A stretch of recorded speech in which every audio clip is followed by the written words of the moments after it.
Bonjour à tous, moi c'est Antoine Chauffru. J'ai la chance de co-hoster le podcast 108 milliards avec Mouni RK, qui a fondé le collectif de coachs dont on fait partie. Ce que moi j'adore, c'est comprendre qu'est-ce qui amène les gens ici, pourquoi est-ce ils ont pris les décisions qu'ils ont prises pour les amener sur leur chemin, et peut-être aussi comment ils sont sortis un petit peu de la masse en osant des choses parfois.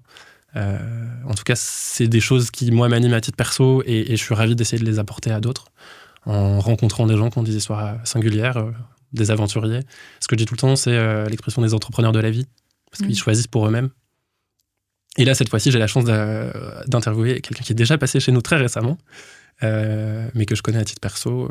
Petit disclaimer, je suis fan, j'ai été client, mais en tout cas, j'adore son approche. Maud, je suis ravi de t'avoir au micro. Merci de m'accueillir. Et ce dont on va parler aujourd'hui, c'est des sujets qui, moi, me touchent et qui me parlent en tout cas, et qui m'ont amené à te rencontrer, et puis de découvrir et vouloir passer plus de temps avec toi. C'est ce que je te disais un peu en préambule, la lenteur, l'introspection, peut-être aussi, justement, comment tu navigues, surtout sur les réseaux sociaux, dans ce qu'attend le groupe et ce que toi t'attends. Comment est-ce que tu trouves ta singularité là-dedans, etc. Évidemment, la discussion, elle va aller à des endroits où peut-être on n'attend pas. Mais en tout cas, c'est à ça que vous pourrez vous attendre sur cet épisode. Trop hâte. J'avais une question pour démarrer, c'est peut-être le plus simple. Vas-y. On commence directement dans le sujet. Est-ce que je te disais aussi en intro, on voit en ce moment, en tout cas moi je vois sur YouTube, Substack, parfois un peu sur LinkedIn, un parallèle qui se crée, ou plutôt une dichotomie qui se crée entre ceux qui consomment du contenu, et qui seraient plutôt là à s'abreuver et à du coup reproduire ce qui existe, de ceux qui soit curate, donc choisissent ce qu'ils consomment, ou même create. J'ai vraiment l'impression que tu es là-dedans, et que du coup, c'est très lié à ce que tu cures, et à quel point ce que tu viens chercher des choses qui sont à l'extérieur de ce qu'on a l'habitude de voir. Je sais que tu as une vraie passion pour les habitudes des écrivains, etc. À quel point ce truc-là fait écho chez toi, qu'est-ce que tu en penses ? Je pense que ça fait complètement écho. Il y a une citation que j'adore, mais dont j'oublie toujours l'auteur, mais qui est Art is undetected plagiarism. Donc l'art, c'est du plagiat non détecté. Et moi, je suis complètement d'accord avec cette citation. Je pense qu'effectivement, tu vois, le but du jeu, dans la création, ou dans l'art en tout cas, mais ce qui est pareil en fait au final, c'est d'aller consommer du contenu et puis après de faire un mélange de tout ça, et puis t'en sors, tu vois, ton propre contenu à toi. Et donc, ce que tu consommes, c'est la nourriture de toute ton idéation, en fait. C'est vraiment, faut imaginer ça comme c'est une potion magique, et quels sont les ingrédients que tu mets dedans, et chacun va avoir une influence, tu vois. Donc, effectivement, moi, je suis pas trop... tu sais, à ton avis, je passe combien de temps sur mon portable par jour ? C'est quoi mon temps d'écran ? Si tu me poses la question, c'est que c'est 2 heures, 3 heures ? 1h15. Ok, waouh. Ouais, par jour, tu vois. C'est vraiment pas beaucoup. Ouais, c'est vraiment pas beaucoup, et ça, c'est une de mes plus grandes fiertés. Mais j'essaie vraiment de dramatiquement, tu vois, faire descendre au maximum ce temps-là. Donc, tu vois, je consomme peu, en fait, de réseaux sociaux. Et même, alors après, il y a le temps sur l'ordinateur, tu vois, mais même sur l'ordinateur, j'essaie de pas trop y aller. Et par contre, si j'y vais, c'est vraiment pour consommer en fait des choses que moi j'aurais choisies, tu vois. Donc soit des articles qui m'intéressent, soit des auteurs qui m'intéressent. Je vais plutôt aller dans les livres aussi. Donc ce sera surtout des formats longs ? Ouais, c'est plutôt des formats longs. Et après, ça m'arrive, tu vois, bien sûr, je reste humaine, tu vois, de passer... de temps en temps, j'ai des phases, tu vois, TikTok ou Instagram, et puis je me fais un feed comme ça, et tu vois, je tombe dans une loupe qui dure 1 heure, et là, j'explose mon 1h15, tu vois, sur la semaine, en tout cas. Mais, et ça me permet de rester à jour, tu vois, sur ce qui se fait, sur les tendances, peut-être, sur quels sont pas l'actualité, mais... quel est le type de contenu aujourd'hui qui se fait, tu vois, qui se crée. Mais pour moi, c'est 2 choses. Et ça, tu vois, par exemple, être au courant, en fait, un peu des méga tendances, tu peux aller regarder les réseaux sociaux, genre, tu vas 1 heure par semaine ou 1 heure toutes les 2 semaines, et puis t'es au courant, tu vois. Ça va pas si vite que ça, je pense. Surtout, ce que je trouve, c'est que si tu t'en viens à faire exactement la même chose qui existe, quand bien même tu vas style et apporter peut-être ton regard, ça aura sûrement moins de valeur que si tu, entre guillemets, tu te sors de la société, te sors de ce qui existe pour créer un truc qui t'appartient vraiment. Ouais, après, je pense que c'est un petit mélange des deux qu'il faut avoir, tu vois. Je pense que, en fait, ça dépend déjà aussi de la phase dans laquelle tu es, dans ton personal branding. Mais si tu démarres, je dirais que tu as quand même intérêt à savoir un peu ce qui se passe et ce qui marche en ce moment, tu vois. Sinon, tu vas être un petit peu trop à l'ouest, quoi.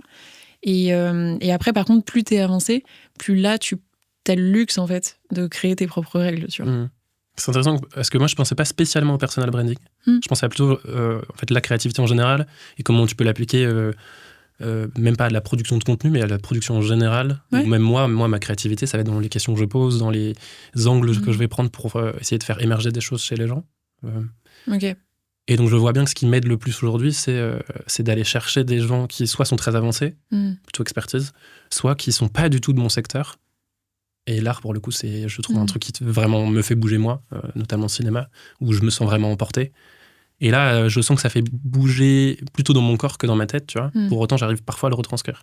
Je me dis, ok, comment je peux aller chercher plus de ça Et je vois bien qu'aujourd'hui, c'est plutôt en prenant, comme toi, un peu du recul, et me disant, je vais pas tout prendre. Ouais. Non, effectivement, après, de manière générale, dans la vie, je suis d'accord avec toi, tu vois, c'est toujours mieux, plus intéressant d'aller chercher des contenus, en fait, qui vont vraiment te challenger et puis sortir, en fait, des sentiers battus, tu vois, de ce que tu as l'habitude de voir et qui ont une voix unique, tu vois, et c'est avec cela que tu évolues le plus. Et en général, ça, c'est dans les livres que tu le trouves, tu vois. Et par contre, tout le bruit, il est sur les réseaux sociaux.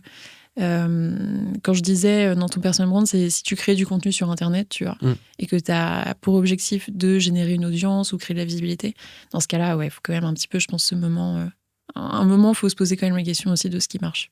Ok, ouais, c'est sûr. En tout cas, il faut que tu reproduises un petit peu les codes. Un tout petit peu, ouais. Que ce soit suffisamment différent pour que ça intéresse, mais suffisamment semblable pour que ce soit compris. Ouais, c'est ça. Mais c'est là la créativité, d'ailleurs. Tu vois, la créativité, c'est la faculté à créer quelque chose de nouveau, mais qui soit quand même reconnu comme créatif par la majorité des gens, tu vois. Donc, en fait, tu vois, sinon, c'est juste un truc fou. Ouais, c'est trop en dehors de ce qui existe. Ouais, c'est juste incompris, tu vois. Et en fait, tu restes tout seul de ton côté. Et alors, je pense que moi, la question qui revient à chaque fois, c'est comment toi, tu trouves ce qui t'est singulier, comment tu trouves ce qui te rend unique là-dedans, sachant que tu dois donc faire un équilibre constant entre ce qui ressemble au reste et ce qui te rend unique toi. Ouais, je pense que c'est un travail, ça c'est une méga question, tu vois, c'est difficile, j'ai pas de réponse vraiment précise à comment je fais. Tu vois, j'ai pas une comment, méthode. Alors toi, tu l'as peut-être maturé au fur et à mesure. Comment tu as fait de plus en plus confiance à ta voix intérieure ou à ton prisme de perception des choses? Ouais, en fait, je le vois comme c'est marrant, mais je le vois comme une petite sculpture en fait que je construis au fur et à mesure, tu vois. Je me dis bon bah voilà, ça, tu vois, et cette sculpture c'est l'image de moi. Tu vois, en tout cas. Je construis. Il y a une mode qui existe en ligne, tu vois, qui est dans un univers, qui vit dans un film et qui est celle sur laquelle je travaille, tu vois, au final. C'est ça un peu ma voix singulière, on pourrait dire. Et la question, c'est qu'est-ce que je vais mettre dedans, tu vois. Et en fait, je la peaufine au fur et à mesure. Donc, tu vois, au fil de mes lectures, il y a des fois, je lis un livre et je me dis, ah putain, j'aime bien cette phrase, j'aime bien comment elle l'a écrit, là, tu vois, je vais la décortiquer.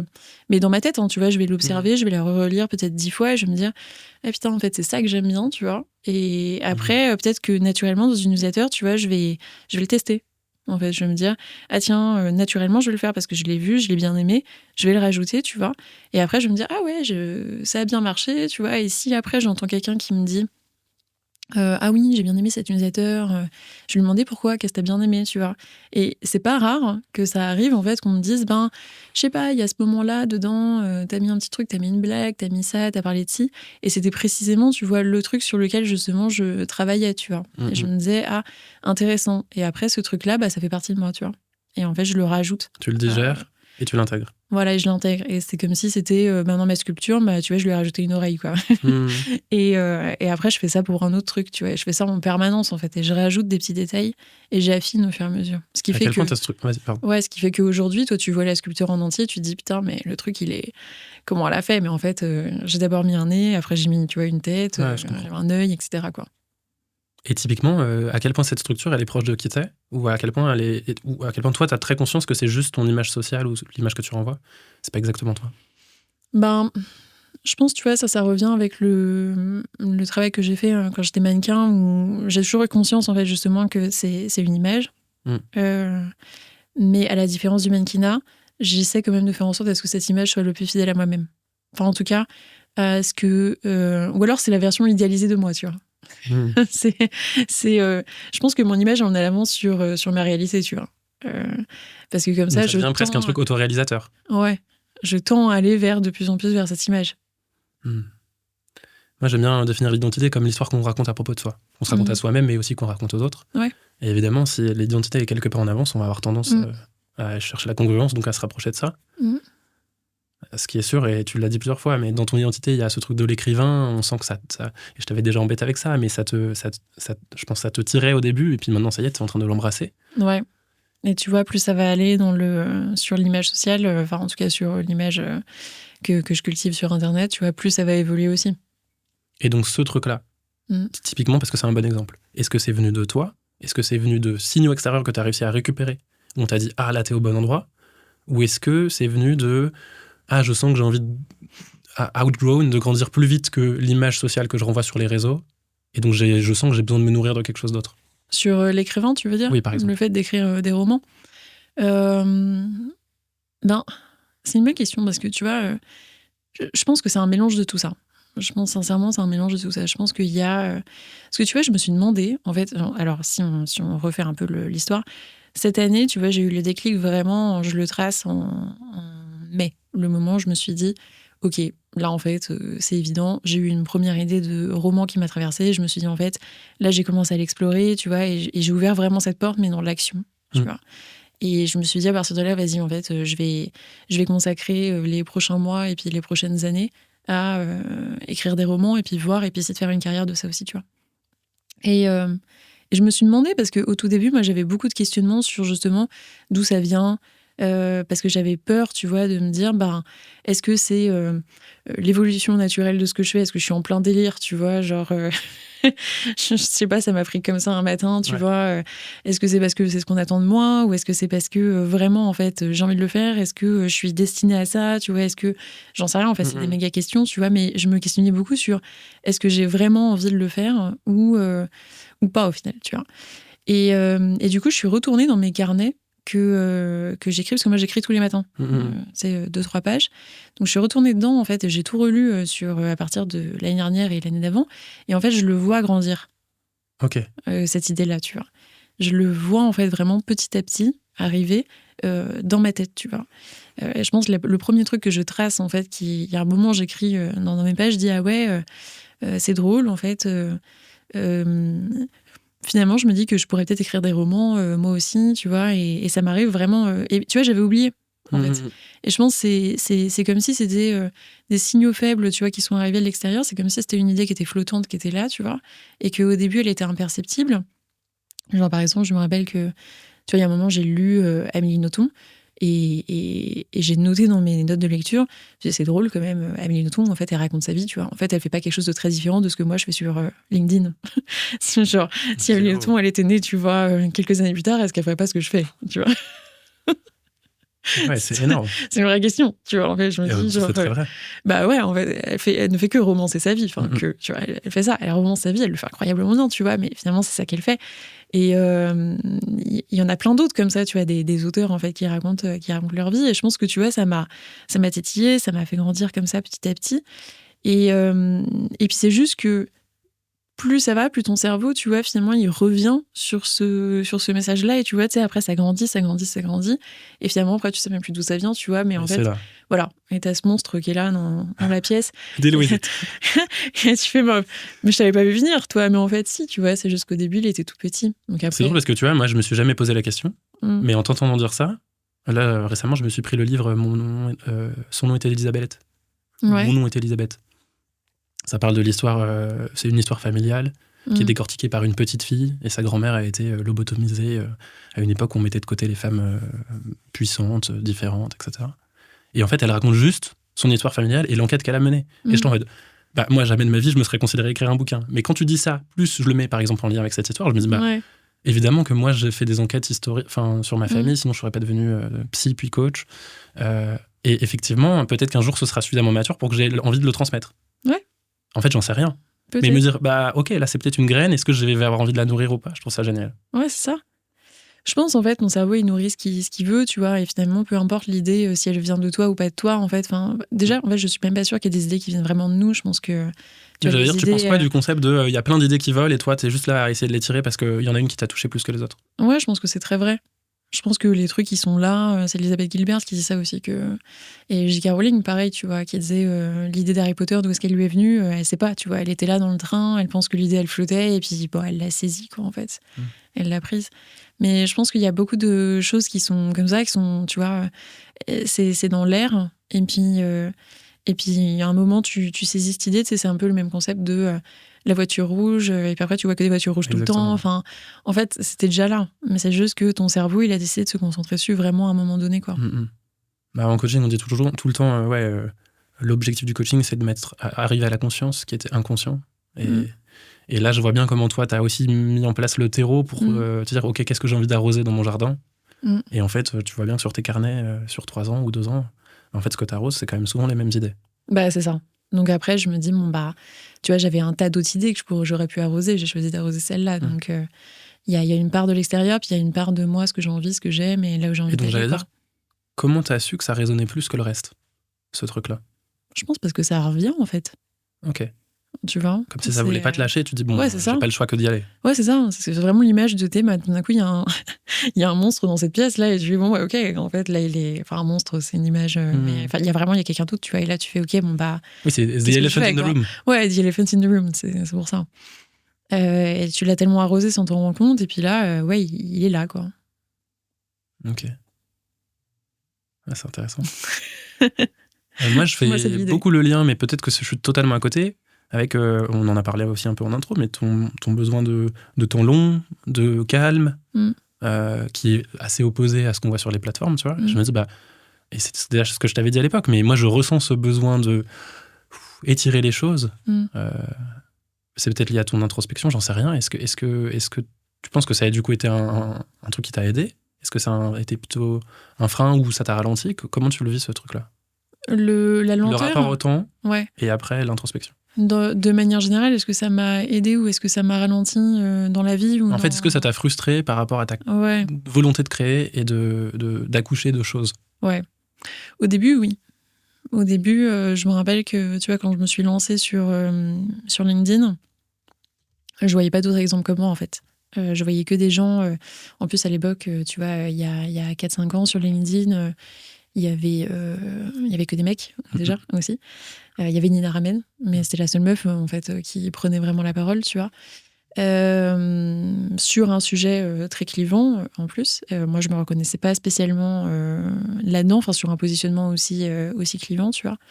Et puis les mecs, Grégoire Gambato, Thibault Louis, Benoît Dubos, tu vois, c'est des gens qui publient énormément, qui ont beaucoup d'assertivité, et que moi, je considère que j'ai pas autant, en tout cas, tu vois. Donc au début, ça me frustrait parce que je me disais, je vais jamais réussir à être comme eux, je vais jamais réussir à jouer ce jeu-là, tu vois, en fait. Et je me rappelle qu'il y a un jour où je sais pas, alors pareil, tu vois, je sais pas pourquoi j'ai eu ce petit déclic, en fait. Je me rappelle plus, en plus, maintenant, c'était il y a 4 ans, donc... Mais je crois qu'il y a vraiment un moment, je me suis dit, en fait, fuck it. Je vais pas jouer leur jeu. Ouais. En fait, je gagnerai jamais à ce jeu-là. Je suis pas comme eux. Donc, en fait, il faut que je joue un autre jeu. Et puis, en fait, je pense que j'ai commencé à prendre conscience que, en fait, il y avait plein de gens comme moi aussi. Tu vois. Il y avait plein de gens, en fait, qui ne se retrouvaient pas dans leur modèle à eux. Et qui étaient plus introvertis, qui étaient plus sur le temps long, qui étaient plus calmes, qui étaient des femmes, qui étaient, tu vois... oui, minorités. Des minorités, pas forcément des mâles alpha, blancs, virils, successful et tout ce que tu veux. Et même si j'ai rien contre ça, mais en tout cas, voilà, autre sujet. Et du coup, je m'étais dit à ce moment-là, en fait, moi, je serais le porte-étendard de cette communauté-là. Tu vois. Et en fait, j'abandonne le fait de vouloir rentrer dans ce jeu-là. Et je pense que pour moi, c'était aussi... ça allait avec la catharsis que j'ai faite sur je suis pas une CEO. Tu vois. En fait, parce que je pense qu'avant ça, je voulais rentrer dans la Startup Nation, tu vois. Entre guillemets, il fallait tous porter cet étendard et ta voix, elle avait moins de valeur. Ouais, tu vois. Et je m'étais dit... Enfin, en tout cas, moi, je m'étais dit, voilà, je vais aller dans la Startup Nation, je vais aller dans le CEO game. Et en fait, le CEO game... il est quand même plutôt pensé pour un certain type de personnalité qui est pas trop la mienne. Et je pense que, tu vois, un autre déclic que j'ai eu, je me rappelle que quand je regardais, je me renseignais beaucoup sur le storytelling, etc. Et je suis tombée sur cette masterclass sur sur YouTube de Bernard Weber qui dit c'est comment écrire des romans, tu vois. Et où il parle de l'arc narratif, etc. Voilà. Et bon, moi, cette masterclass, ça m'a appris plein de choses, tu vois, sur l'écriture. Et à l'époque, je pensais juste sur l'écriture écriture pure, tu vois. Mais elle m'a aussi fait déclic d'un autre truc. En fait, je l'ai vu, ce mec, et je me suis dit, mais en fait, je suis tellement comme lui. Dans la personnalité, tu vois. Je me reconnaissais beaucoup plus en lui que dans tous les pitchs de CEO ou d'autres, tu vois. Et je pense que là, j'ai eu un petit déclic dans ma tête où je me suis dit, en fait, voilà, moi, je suis pas au bon endroit. Et là, j'essaie de faire rentrer un carré dans un rond, tu vois, et ça rentre pas. Ouais, d'ailleurs, moi, c'est ce que j'avais déjà dit aussi, et j'en ai parlé publiquement, mais j'ai fait les deux. J'ai suivi et été client de Thibault Louis, et été client de toi. Et les formats, ils ont rien à voir, mais parce qu'en fait, ils vous ressemblent profondément. Ouais. Et je trouvais ça, du coup, génial. Et les deux d'une richesse infinie, tu vois. Bah oui, je dis pas que l'autre format n'est pas bien, hein, c'est pas le sujet. Mon point non plus, mais. Non, et du coup, je veux dire, en fait, parce que tu t'es rapproché de toi, ça a fait encore plus sens chez des gens chez qui ça résonnait. Ouais. Je pense que vraiment, le meilleur moyen aussi après, si tu veux que ça fonctionne, en fait, t'as beaucoup plus de force quand t'es toi-même que, tu vois, quand tu t'épuises à essayer de mettre un carré dans un rond, tu vois. Tu perds de l'énergie à vouloir ressembler à quelqu'un d'autre. Mais du coup, t'as été une des premières à définir la case rond ou carré. Ouais. À ce moment-là. Ouais. Et ça, il faut du courage. Ouais, ou pas avoir le choix. Oui, c'est vrai. Oui, en fait, t'as tellement... Oui, non, mais c'est vrai. Moi, dans ma tête, c'est marrant parce que tu vois, ouais, effectivement, les gens me disent souvent t'étais courageuse, mais moi, dans ma tête, je me dis, en fait, j'avais surtout pas le choix, quoi. J'avais pas d'autres options. C'était ça. Puis j'avais rien à perdre. Oui, ça va. En vrai, ça me fait penser à quand moi j'ai quitté mon CDI, j'étais en mode, de toute façon, je peux plus rester en CDI. Donc... voilà, c'est ça, tu vois. Tu sais, je gagnais pas non plus énormément à cette époque-là. Ouais. Donc, j'avais pas énormément de followers non plus. Enfin, j'étais encore au début, tu vois. Donc, en fait, qu'est-ce que je risquais ? Est-ce que toi, t'aides les gens à se rapprocher de ça aujourd'hui, dans tes accompagnants ? À se rapprocher de leur propre version ? De leur propre case. Ouais. Et comment tu fais ça ? C'est ce que je préfère. Souvent déjà dans la discussion, tu vois. Je leur permets de s'autoriser des choses. Je pense que par l'écriture, déjà, on a énormément de trucs en fait qui se passent. Tu vois. Donc moi, quand je leur demande d'écrire, ne serait-ce que leur biographie, tu vois, sur LinkedIn, c'est un exercice en fait, parce qu'ils doivent se dire, ok, qui est-ce que j'ai envie d'être face au monde, etc. Tu vois, et ils me le partagent. Et moi, je pense que j'arrive facilement à voir déjà qu'est-ce qui est vrai ou pas dans un texte, tu vois. Donc l'authenticité. Ouais. Okay. À quel point la personne là, elle est en train de justement vouloir rentrer dans un dans un truc qui est attendu d'elle, ou à quel point elle se met à nu, tu vois. Et si je vois qu'elle essaie trop de rentrer dans un truc, moi je vais la questionner pour voir c'est quoi l'histoire en fait, et je vais faire en sorte à ce que déjà elle se sente bien avec son histoire, tu vois. Donc, moi, je vais lui dire que c'est super, mais en vrai, souvent, ça m'inspire plus. Enfin, la vérité, c'est que en vrai, la vraie histoire, ça me touche. Ouais. Souvent, ça me touche, et parfois, ça me touche vraiment, en plus, tu vois. Donc, juste le fait, déjà, de laisser un espace dans lequel ils peuvent partager leur histoire, c'est valorisé par quelqu'un d'autre, tu vois, ça les encourage, en fait, à mettre un petit pas vers ce chemin-là. Et après, dans les posts, plus ça va, tu vois, plus ils osent des petits trucs, en fait. Tu vois, moi, je les pousse toujours dans cette direction, tu vois. Parce qu'en vrai, quand bien même ils savent pas sur quoi ils vont tomber, ils vont forcément se découvrir un peu plus. Oui. Ouais. Ce à quoi je réfléchissais aussi en préparant cet épisode, c'est... tu sais, on nous dit beaucoup en ce moment, soyez contrarian thinkers, allez à l'encontre du courant de pensée, de ce qu'on a l'habitude d'entendre, etc. Moi, j'ai l'impression que tu l'as fait, mais de manière ultra paisible et ultra pacifique. T'as pas eu besoin d'être clivante pour être différenciée. Qu'est-ce qui te vient ? Comment tu penses que tu as fait ça ? Et moi, ça me parle vachement parce que j'ai l'impression que j'ai aucun intérêt de clivant, c'est pas vraiment ma personnalité. Quand bien même, parfois, j'aime bien rentrer dans les gens pour faire sortir des choses chouettes. J'ai pas l'impression d'être clivant. En tout cas, je suis pas du tout comme les mâles alpha dont tu parles. Et pour autant, je sais que j'ai un vrai enjeu à me différencier parce qu'il y a juste 7000 coachs sur LinkedIn et que j'ai pas trop envie et j'ai pas l'impression d'être un parmi tant d'autres. Mais j'imagine que tout le monde se dit ça. Et encore 7000, t'es gentil, je pense que... Ouais, les 7000 que moi je vois passer, tu vois. Je pense que... mais ouais. C'est drôle parce que tu vois, quand t'as dit t'as pas eu besoin d'être clivante, Moi, j'ai pas tout à fait le même sentiment. Alors après, peut-être que, tu vois, clivant, tu vois, c'est un spectre, hein, c'est comme tout. Et je pense que j'ai jamais été sur le bout du spectre, tu vois. Mais j'ai fait quelques posts qui ont été plus clivants. Qui sont en général les posts qui ont toujours le plus buzzé, tu vois, qui m'ont fait grossir en termes d'audience, tu vois. Mais le A pour tomber... Ouais, le truc de pas partir en vacances. Voilà, par exemple, celui où j'ai dit que j'étais pas partie en vacances, ou plus récemment, tu vois, quand j'ai dit je ne souris pas sur mes photos parce que. Je me souviens. Tu vois, celui-là, il est parti en vrille, en fait. Moi, je pensais pas qu'il allait partir autant en vrille, mais les gens, ça les a choqués, tu vois, manifestement. Et est-ce qu'on pourrait considérer, du coup, ce post est clivant ? Ben, je pense que oui. Est-ce que, du coup, il m'a amené quand même à. Mais il est aussi contrarian, tu vois.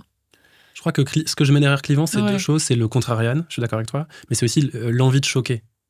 En fait, on ressent quand même beaucoup dans certains verbatim, d'autres mal alpha. Ouais. Mais que j'adore, tu vois, moi ça m'inspire vachement. Mais je me dis, effectivement, moi je pourrais pas poster ça parce que c'est pas moi. Ouais, ok. Donc comment toi t'as trouvé ton juste degré de contrarian, tu vois ? Ouais. Sans chercher le sensationnel, entre guillemets. Puisque c'est un peu ce qui se passe avec les réseaux. Comme tu as une extrémisation de la pensée, ce qui marche, il faut être en contrarian, etc. Ouais, ok. Ben, dans ce cas-là, en fait, je pense que moi, l'émotion sur laquelle je capitalise beaucoup, c'est l'émotion de la curiosité. Tu vois ? Je pense que les profils dont tu parles sont plus sur une émotion de colère, tu vois, qui est générée, et du coup, ça a créé des verbatims qui sont beaucoup plus forts, qui sont d'ailleurs, je pensais même une Nina Ramen, tu vois. Enfin, ouais, voilà, tu vois, elle est dans la colère, en fait. Thibaut, Louis aussi, il est dans la colère, en fait, parfois. Et alors que moi, je suis très rarement dans la colère dans mes posts, en fait. Je suis beaucoup plus sur ce truc est curieux. Ouais. Genre vraiment curieux, tu vois, je trouve ça particulièrement c'est ton cabinet curieux, des curiosités, quoi. Ouais, voilà. On en pense ce qu'on veut, mais en tout cas, ça pose question, tu vois. Et je pose ça là. Et je pense t'as plus une démarche d'exploratrice ? Ouais, et je pense que... je sais pas quoi. Ouais, c'est ça. Du coup, moi, en tout cas, je me repose beaucoup, tu vois, sur les idées que je vais chercher quand je fais un post, quand je cherche des idées, tu vois. Je fais beaucoup confiance à quelle est l'émotion que cette information m'a générée, tu vois, quand je l'ai lue, en fait, la première fois. Et je me dis, si ce truc m'a vraiment surpris, je me dis, putain, c'est ouf, ça m'a grave intéressé, je trouve ça curieux, tu vois, en fait, justement, là, je me dis, ok, il y a quelque chose d'intéressant. Donc, peut-être à la différence des gens qui ont l'habitude d'écrire avec leur tête, parce qu'ils ont un objectif de transformer, ils ont un objectif précis, plutôt business. Toi, tu pars de ton ressenti, de ton instinct. Ouais. Donc, tu vois, il y a beaucoup de trucs que je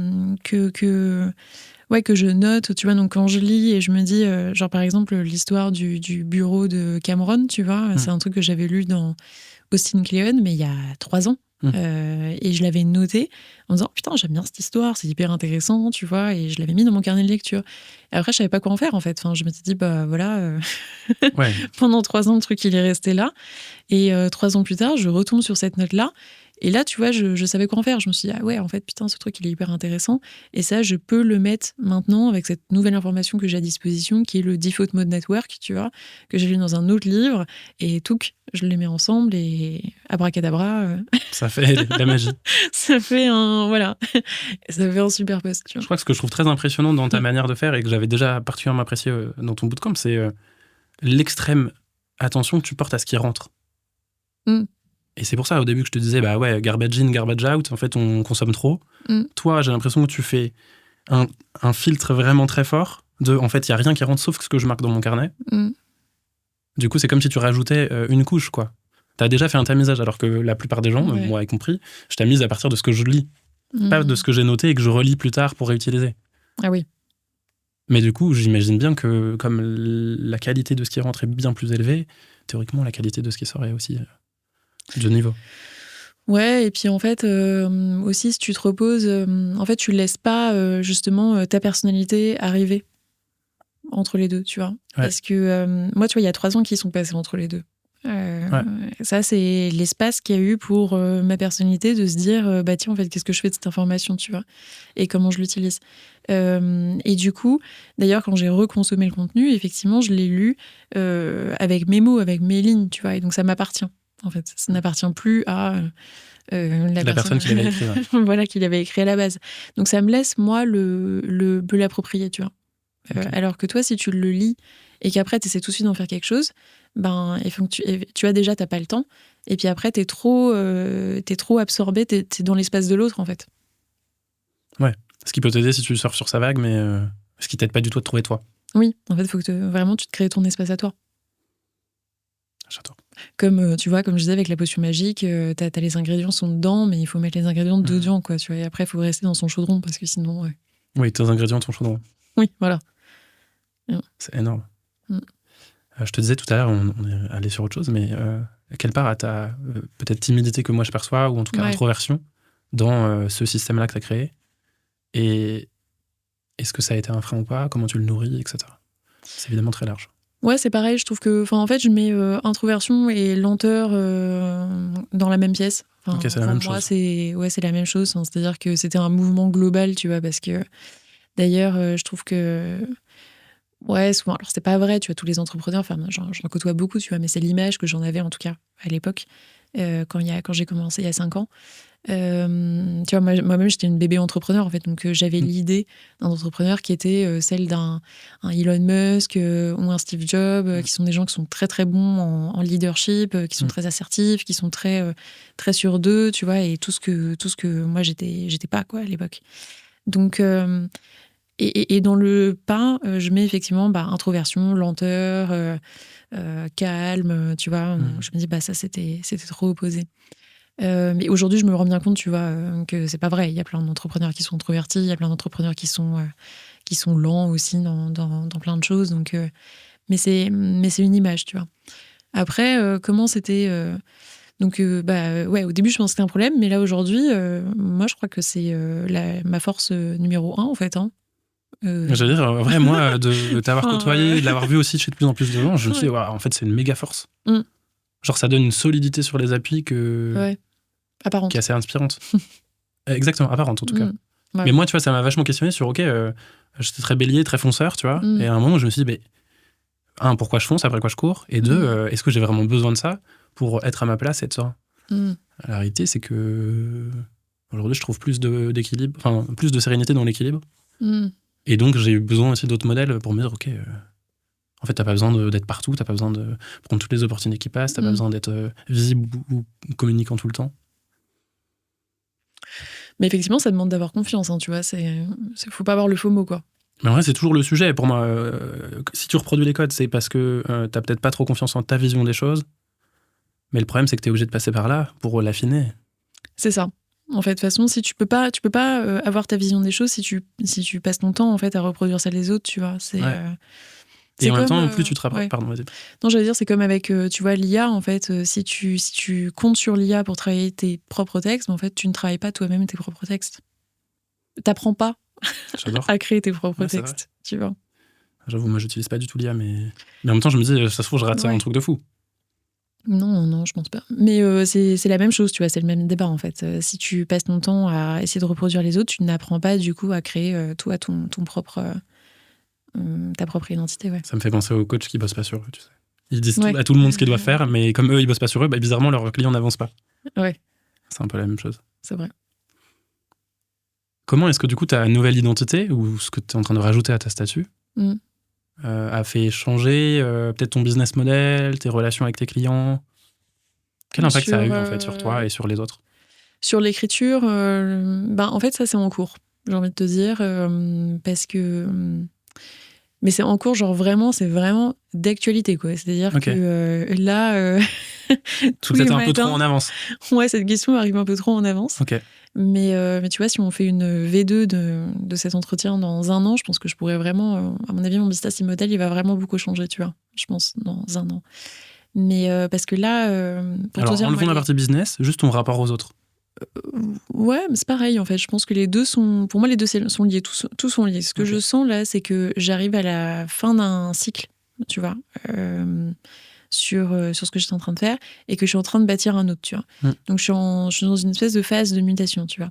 Et ce que je fais, là, pour l'instant, je cultive les deux. Tu vois, j'ai un espèce de... Je suis un peu comme le cul entre deux chaises, tu vois. J'ai ces deux parts de moi avec lesquelles je jongle, tu vois, et je développe de plus en plus, du coup, la partie écriture, la partie écriture de romans, de fiction, etc.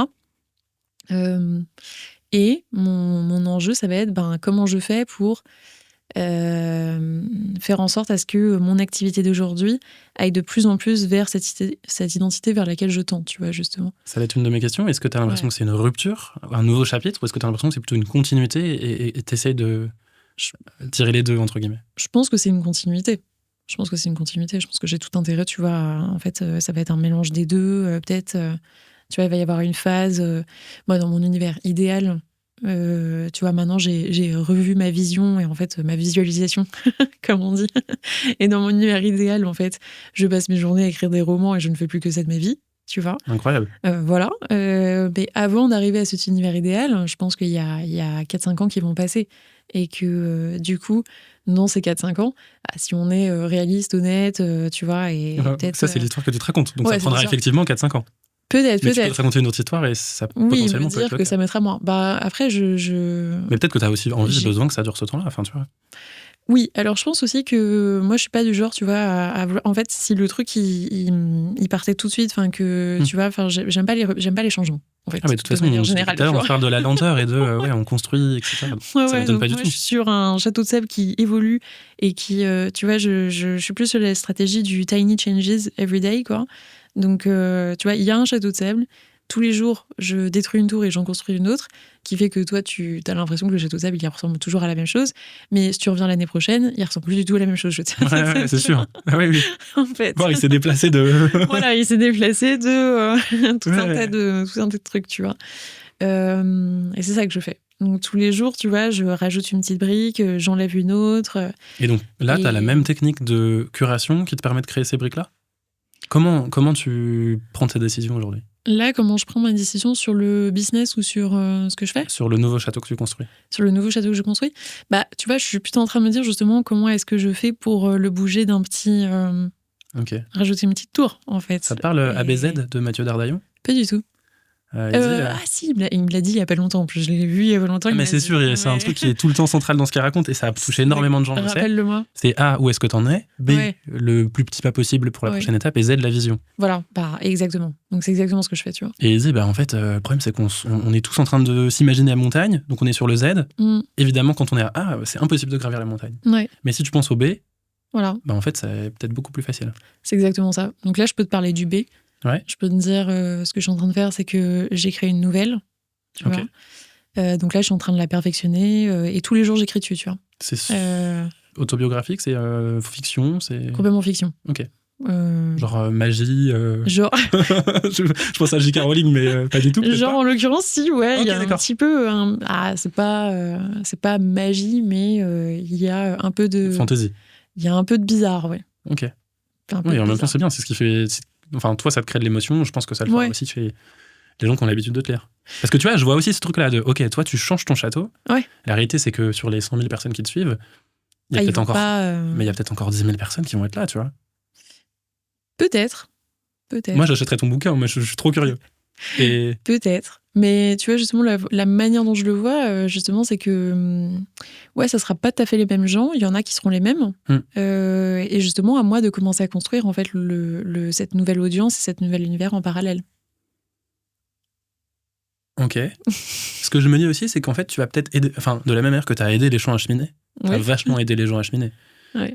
Peut-être que ce truc-là, il va attirer à toi d'autres gens qui ont envie de faire pareil. Ouais, je pense. Et ça va être aussi incroyable de se dire, non seulement ma force, c'est d'écrire, et donc de transmettre des émotions, parce que c'est ça, j'ai l'impression, de aussi créer une image à laquelle on s'attache, raconter des histoires, mais ma force, c'est aussi de fédérer des gens qui ont envie de faire pareil, qui sont dans mon sillage, entre guillemets, quand bien même je les aide juste à être plus eux-mêmes, mais pas à devenir moi.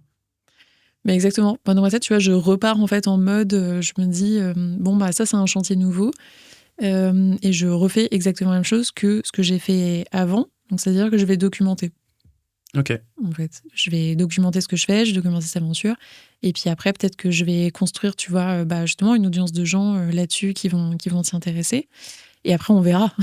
Je serai pas la même, je serai pas à la même étape de toute façon. En fait, on verra qu'est-ce que ça m'amène. J'aurai pas les mêmes assets que là aujourd'hui, tu vois. Donc, moi, j'ai très confiance dans le process. Ouais, en fait, moi, j'essaie beaucoup de réfléchir à, en fait, qu'est-ce que je peux faire aujourd'hui. Tu vois, j'avais parlé avec Julien Song, tu vois, qui est joueur d'échecs. Une fois, on était en Islande et je lui ai demandé, ok, mais en fait, t'as combien de coups d'avance, tu vois, en réalité parce qu'on a l'impression, on a l'impression qu'ils ont 1 milliard de coups d'avance et qu'ils connaissent tout le plateau, tu vois. Il dit, en fait, pas tant que ça, tu sais, au final, les meilleurs joueurs d'échecs, ce qu'ils font, c'est qu'à chaque fois qu'ils ont le plateau devant eux, ils se posent la question de c'est quoi le meilleur coup que je peux jouer là, dans les médias. Et en fait, plus tu réfléchis comme ça, plus du coup, tu t'assures qu'à chaque fois, tu fasses la meilleure des parties, tu vois. Et c'est un peu l'arme des probabilités, quoi. Tu te dis à chaque fois, tu as plusieurs scénarios possibles, tu prends le meilleur, et si à chaque fois tu prends le meilleur, du coup, au final, tu arrives dans le meilleur scénario ever, tu vois. Surtout, c'est une tellement bonne allégorie de la vie. Mais, si t'es déjà dans l'anticipation de tous les scénarios, il est très fort probable que tu prennes pas la bonne décision. Voilà. Et en plus de ça, t'es dans l'anxiété ou le tumulte que ça crée chez toi. Voilà. Alors que là, dans l'immédiat, quelle est la situation, tu vois, mais la situation actuelle ne sera pas la même que dans 3 mois ou dans 6 mois, tu vois. Ouais. Ça, moi, j'en ai très bien conscience. C'est pour ça que je me dis, là, je fais un plan avec les éléments que j'ai à disposition. Donc, je me concentre sur la nouvelle, tu vois. Je la fais sortir. Quand je la ferai sortir, quand je l'aurai fini, tu vois, déjà, je verrai, parce qu'il y a 1 milliard de choses qui peuvent se passer entre deux, tu vois. Et 2, je reste sur mes acquis avec le programme, avec le coaching LinkedIn, et je commence à réfléchir à quel est le nouveau petit produit que je pourrais faire, en fait, qui m'amènerait dans cette direction. Donc pour moi, c'est là, tu vois, le truc auquel je pense, c'est des retraites créativité ou des, tu vois, des petits séminaires. Et ça, tu vois, c'est pareil. Si on en a déjà parlé, c'est marrant que tu me dises ça, parce que du coup, c'est une idée que j'ai en tête, en fait, depuis très longtemps. Moi, c'est le dernier truc que je te disais quand je suis sorti de ton bootcamp. Je te disais, mais moi, je paierais pour faire une retraite de créativité et d'écriture. Voilà, tu vois. Et tu vois, donc ça, c'est un truc. Ça grossit, ça grossit, ça grossit. Et là, c'est pareil, j'ai un autre éléphant dans la pièce, en fait, qui me dit, fais des retraites créativité. Ouais, à fond. Et là, je suis en train de me mettre en place, vraiment, de me dire, ok. Surtout, ça, c'est vraiment un signal faible de l'écosystème. Il y a le village des créateurs. Enfin, il y a plein d'endroits qui se créent où tu viens faire. Ouais. Enfin, sortir de ton monde pour sortir des choses de toi. Ouais. Ouais. Du coup, c'est vraiment un format, je pense, qui est s'y prête. Ouais, et puis là, tu vois, je me dis, ça serait un premier truc qui serait un petit peu à côté de ce que j'ai l'habitude de faire, mais en même temps pas très éloigné. Enfin, tu vois, mon identité actuelle, aujourd'hui, elle permet ça. Ouais, c'est vrai. Et est-ce qu'il y a un monde dans lequel... t'as vu le film Encore de Clapiche? Bref, il y a une Muriel Robin qui joue une meuf qui a un très beau lieu, et elle accueille chez elle des retraites d'artistes. Ouais. Pas des retraites d'artistes, des séjours d'artistes. Bref, j'ai pas le terme en tête. Mais c'est soit des troupes de danse, soit des musiciens, soit etc. Et est-ce que toi, ça symbolise dans quelque chose de matériel comme un lieu, ou est-ce que c'est pas du tout un sujet pour toi? Oui, je l'ai vu. C'est la danseuse, en fait. Exactement. Ouais, je me rappelle très bien de. Et François Civil, il est kiné là-dedans, il tombe amoureux d'elle, elle s'en fout. Ouais. Et puis c'est une grande classique. Ok, répète la question parce que du coup, j'étais partie dans le film. Surtout que le film est très touchant. Il y a beaucoup son rapport au père et la réussite de la danseuse classique qui ne pourra plus jamais danser en classique et qui du coup se redécouvre. Bref. C'est du coup ce que fait Elliot Meunier aussi. J'ai vu, il fait des retraites de danse, notamment danse extatique. Je trouve ça génial. C'est un truc dans la liste des trucs que je dois tester. Là où je veux en venir, c'est est-ce que avoir un lieu, non pas seulement organiser ses retraites, mais avoir un lieu où tu reçois des gens, où tu reçois peut-être des auteurs demain, c'est un truc vers lequel tu pourrais tendre? Complètement.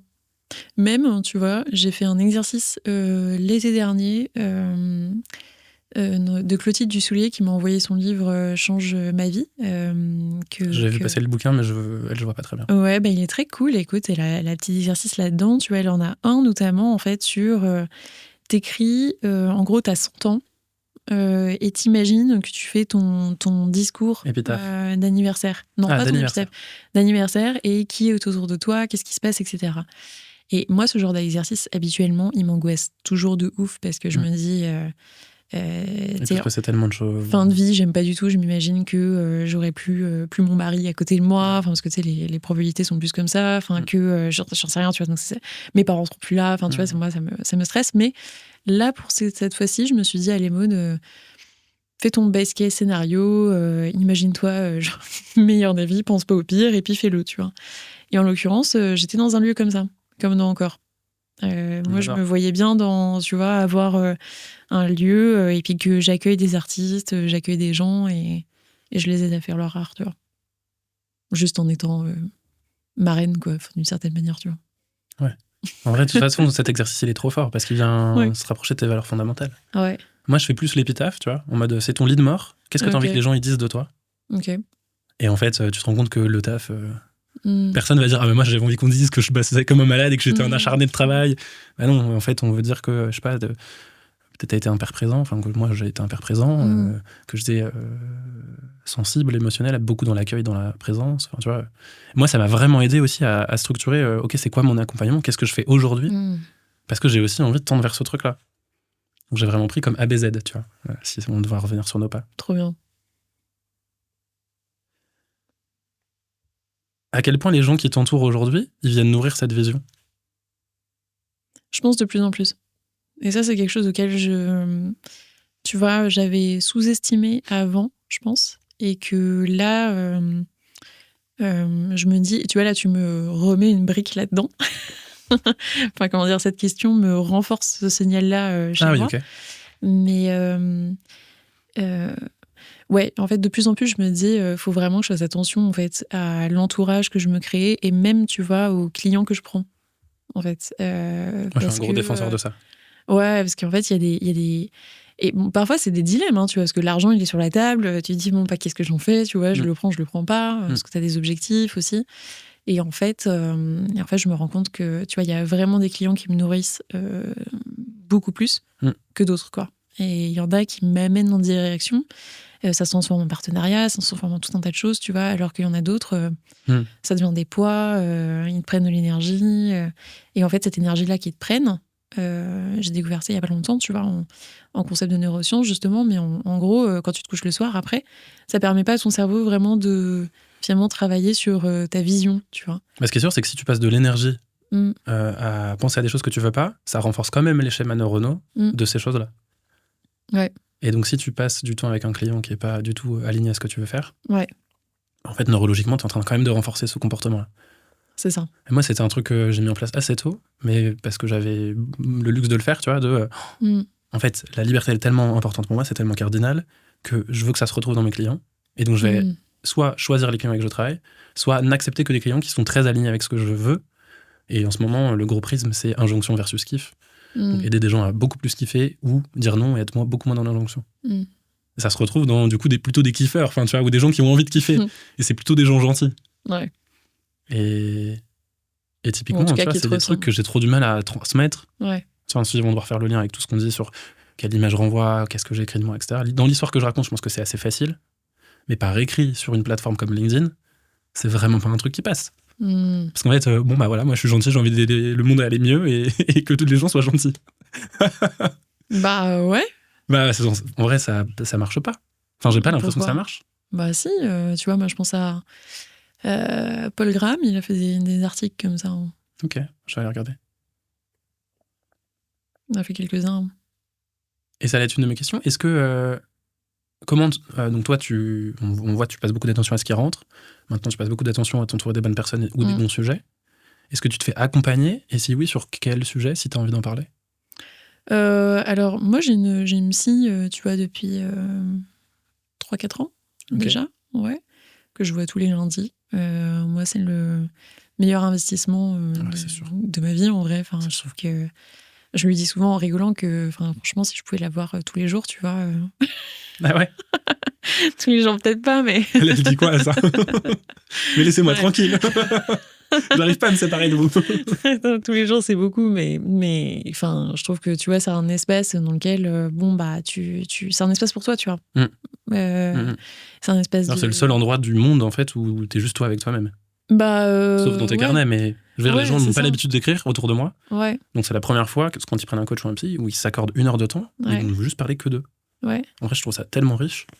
Bah ouais, tu vois, donc 1 fois par semaine, je trouve que déjà c'est bien, mais oui, pour moi c'est un peu le minimum, tu vois, d'avoir un endroit dans lequel tu peux raconter ce qui t'arrive avec quelqu'un en qui t'as confiance, qu'elle va pas te juger, tu vois, et qui va t'aider à grandir, en fait. Que, tu vois, moi, je me dis, elle suit vraiment... En plus, maintenant, elle me connaît bien, donc elle suit mon rythme, elle sait me pousser quand il faut me pousser. Tu vois, et puis elle sait enfin, pas me rassurer, mais en tout cas me soutenir quand je pense que j'en ai besoin. Voilà. Et après, là, récemment, du coup, il y a Mounia avec qui j'ai commencé un accompagnement. Après, c'est 4 sessions, donc je sais pas si vraiment on peut dire que c'est un accompagnement de la même manière que... Enfin, c'est un accompagnement. Oui, c'est moins son format habituel. La réalité, c'est que toi, tu vas bosser ah oui, comme il faut. Moi, je bosse des trucs de ouf, donc c'est trop bien. Est-ce qu'il y a des gens qui t'aident sur l'écriture ou sur le business? Alors, pas sur le business, mais c'est marrant parce que tu vois, avant, il n'y avait pas du tout, et puis là, de plus en plus.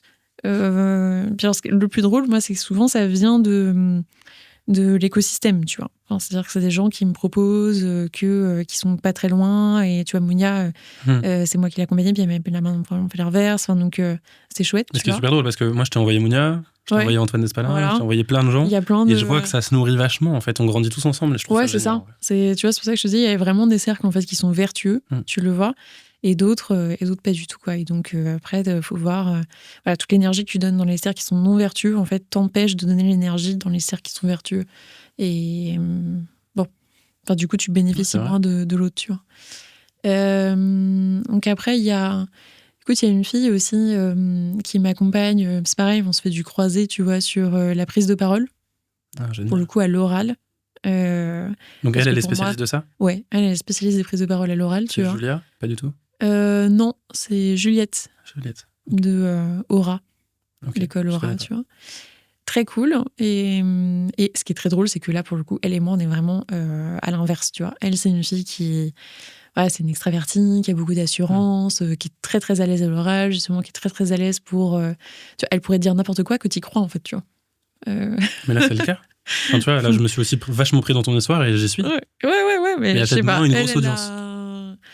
Pardon? Il y a peut-être moins une grosse audience, c'est ça? C'est la taille de l'audience qui te dérange? À quel niveau, tu veux dire? Ce que je veux dire, c'est que genre, moi, l'histoire que tu me racontes, j'y crois, je paye, tu vois. Ah oui. Et donc, en fait, ce que tu veux dire, c'est que ce que tu projettes sur elle, je suis en train de le vivre là. J'espère que les auditeurs vont le vivre quand ils écouteront l'épisode, mais j'y suis. Ok. Donc, c'est intéressant que tu projettes sur elle un truc que t'as l'impression de pas avoir, alors que... Ouais, mais ça, c'est quelque chose que j'apprends, tu vois, aussi, de me dire que, justement, parce que, en fait, je pense que j'ai réussi à le faire à l'écrit. De me dire, en fait, à l'écrit, justement, tu peux influencer en étant plus tranquille, en étant... voilà, mais parce que, dans ma tête, il n'y a pas toute la communication non-verbale. Ouais, tu vois. Et du coup, c'est plus difficile, dans ma tête encore, de le faire à l'oral. Tu vois, où là, je me dis, à l'oral, c'est 80% de communication non verbale. Et là, c'est quelque chose que moi, j'ai pas travaillé et dans lequel, en fait, je suis moins forte, tu vois. Alors que moi, je me dis justement, en fait, ce que je dis, ça compte pas vraiment, c'est plutôt l'énergie que j'envoie. Ah ouais, ok. Oui, je vois vraiment pas du tout de la même manière. C'est fou. Ouais, je pense que c'est... et elle le voit de la même manière, tu vois. Je pense qu'elle se dit, peu importe ce que je raconte, de toute façon, effectivement, c'est une question d'énergie, de ce que je dégage, etc. Alors que moi, comme je suis très concentrée sur les mots et ce que je dis, tu vois, l'oral me stresse plus que l'écrit, tu vois. Et à l'inverse, elle, je pense qu'elle a beaucoup moins... c'est très drôle, c'est une théorie que j'ai... que, tu sais, il y a beaucoup de gens qui viennent me voir, beaucoup de clients qui me disent « Mais je comprends pas, en fait, moi, je suis très fort à l'oral. Et dès que je passe à l'écrit, ça tombe comme un soufflet. » Mais en fait, je pense que c'est pas parce qu'ils sont forts dans le discours, je pense que c'est parce que, justement, ils sont forts dans les 80%... de l'énergie. Ouais, de l'énergie, tu vois. Et que ça, à l'écrit, ça compte pas, tu vois. Genre, tu mets tout ça aux oubliettes, et puis, en fait, quand ils voient le discours, effectivement, là, ils se rendent compte que... il tient pas debout, tu vois, et qu'en fait ils n'ont pas creusé la réflexion et l'analyse, tu vois, qui est nécessaire en fait à l'écriture. Et du coup, moi, elle, je l'aide à ça, tu vois. Ça me fait rire parce que j'ai été témoin 3-4 fois. Ouais. À chaque fois, j'ai essayé d'écrire un discours. Ouais. Et à chaque fois, quand je suis devant avec mes notes, je fais « Ah non, j'y arrive pas du tout, j'arrive pas à lire à voix haute. » Et du coup, j'ai l'impression que passer par l'écrit, moi, ça me détache de l'émotion que je pourrais transmettre si je n'avais pas posé les mots à l'avance. Je te donne un autre exemple. Quand je dois faire les intros de ce podcast, si je le fais une première fois avant pour me préparer, je sais que la fois suivante, donc la vraie fois où je l'enregistre, elle sera pourrie. Donc maintenant, je viens vraiment en mode ok, freestyle, j'ai pas de notes, parce que je suis beaucoup plus aligné, beaucoup plus centré sur mon émotion et c'est beaucoup plus facile pour moi de le transmettre. Ouais, je comprends. Ça veut pas dire que je dis pas de bêtises, mais en tout cas, c'est plus sincère pour moi, c'est plus proche. Ouais, c'est plus fluide et je pense qu'effectivement, ça marche, tu vois, mieux. Ouais. Parce qu'à mon avis, en prise de parole à l'oral, c'est vraiment beaucoup à quel point tu incarnes ton message, à quel point tu es présent dans la conversation, ce que tu dégages, tu vois. Alors qu'à l'écrit, c'est ce que tu dis. C'est pas la même. C'est pas la même. Tu es obligé d'avoir une vraie profondeur, Ouais. moi je trouve, de réflexion pour que ce soit Ouais. intéressant. Et surtout, faut, comme tu dis, mettre les bons mots. Ouais, c'est ça. Alors que moi, j'ai le droit de me tromper, je peux faire des essais-erreurs, des répétitions, etc. Mais du coup, elle m'aide là-dessus, moi en tout cas. Et en fait, et c'est marrant parce que j'apprends beaucoup plus, c'est juste que, tu vois, genre de la voir.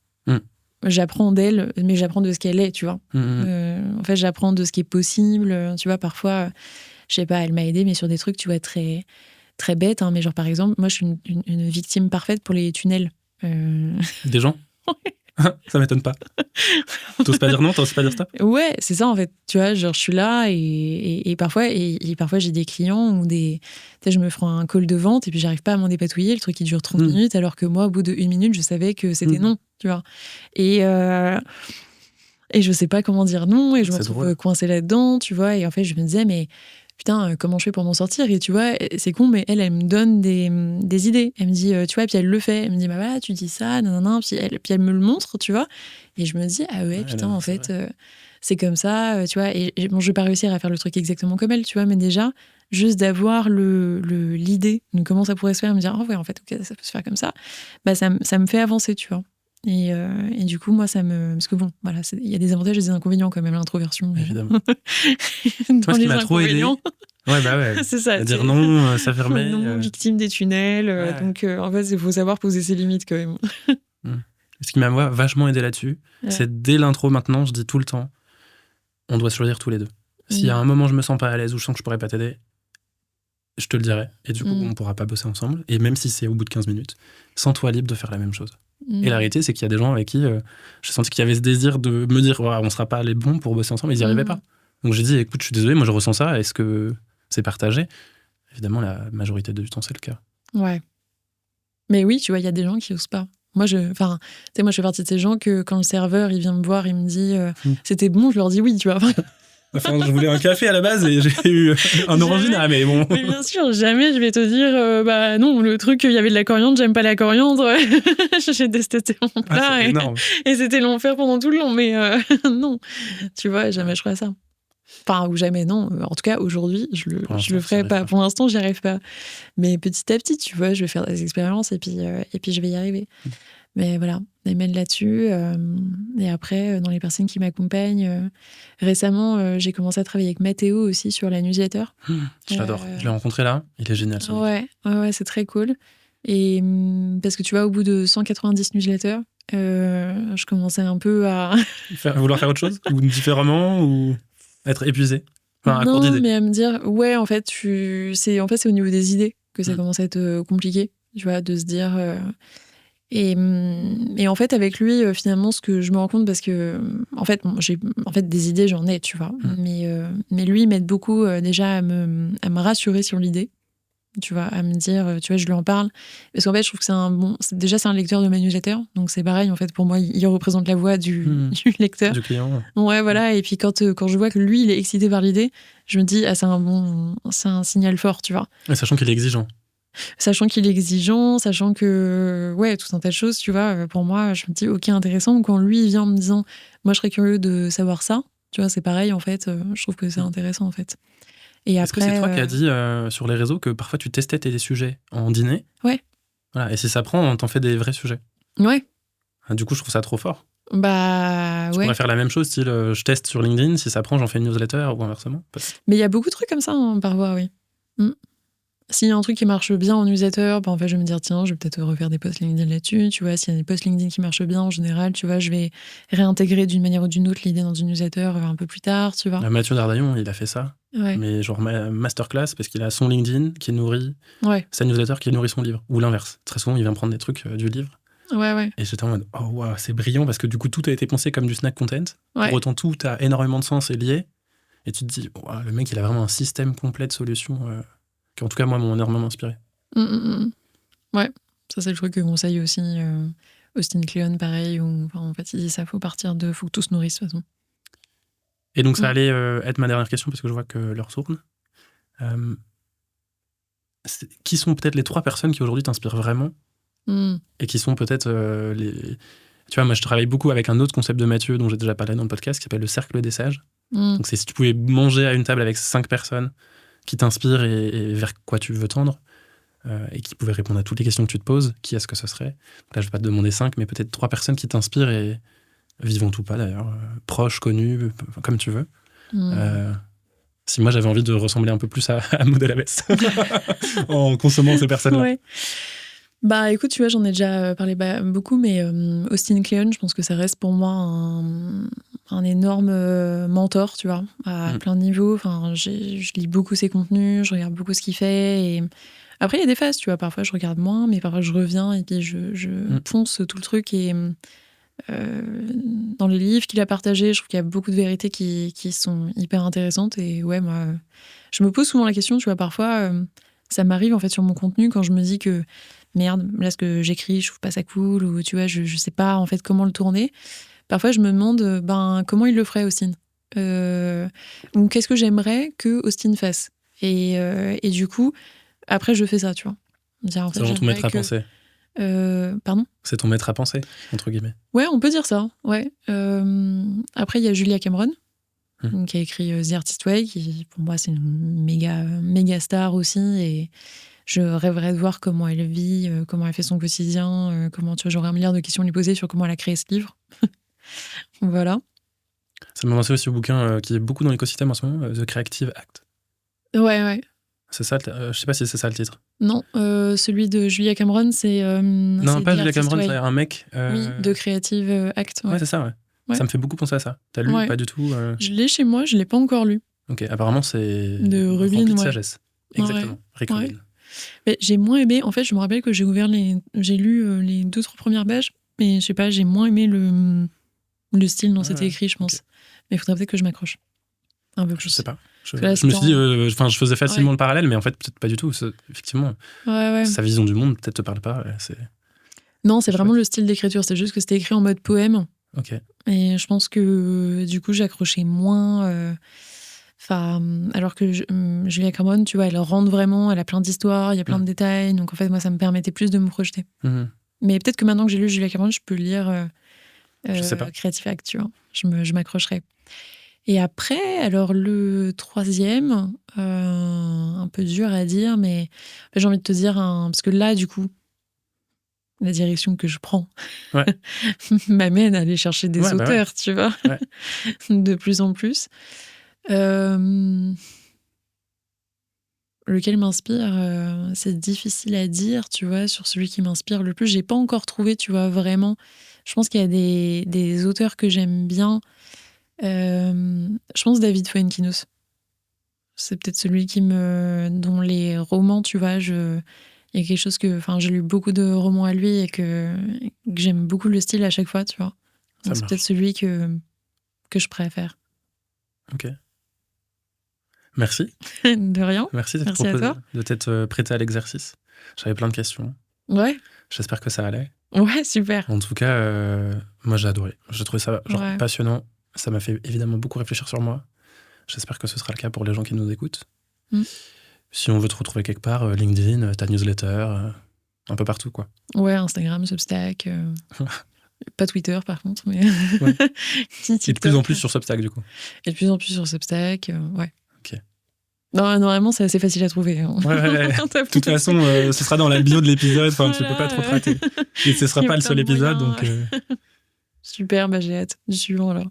Moi je suis trop curieux de voir, dans 5 ans, on en est où Qu'est-ce qu'on fait, franchement comment il s'est déplacé ton château tu sais, quand je vois il y a 5 ans, je me dis, en fait, je serais tellement loin, quoi. Ah, c'est sûr. Mais même en 1 an. Moi, je pense qu'on sous-estime, quand on pose l'intention, on sous-estime totalement le temps qu'il nous faut. On surestime le temps qu'il nous faut pour y arriver. Ouais. Et je le vois tout le temps dans mes accompagnements. Le premier truc que je fais, c'est de formaliser un objectif. Parce que le fait de passer par l'écrit, ça le rend réel pour le cerveau. Et le fait de l'écrire et de le lire comme ça, tu es en mode, ok, maintenant je sais dans quelle direction je vais. Et bizarrement, ça change tout. Ouais. Pas très bizarre, mais ça change tout. Non, mais je suis d'accord avec toi, complètement. Formalisez vos objectifs. Ça va. Moi, je fais des tableaux je fais des Pinterest, j'ai mon mood J'ai board. pensé à toi d'ailleurs, j'ai fait ça moi pour. C'est vrai? Ah, ok, c'est quoi l'image que je veux renvoyer sur LinkedIn et tout. Et là, j'ai fait un nouvel exercice. C'est que j'ai vraiment fait un vision board avec genre, ok, c'est quoi ma visualisation pour l'année qui arrive. J'en sors 6 images qui sont les genre 6 concepts clés. Et c'est devenu mon fond d'écran. Et... Ah bah, je trouve, moi, ça marche. Hein. C'est trop. Une fois que tu t'es mis dans Katy Perry, elle en a dit, sa vie, c'était ce qu'elle a vu sur son vision board de 9 ans. Elle avait 9 ans, elle en a fait un, et c'est sa vie. Trop bien. Trop fort. Elle a de la chance. Enfin, non, mais... Elle a matérialisé ce qu'il fallait. Elle a bossé. En tout cas, merci beaucoup. Merci à toi. À plus. À plus.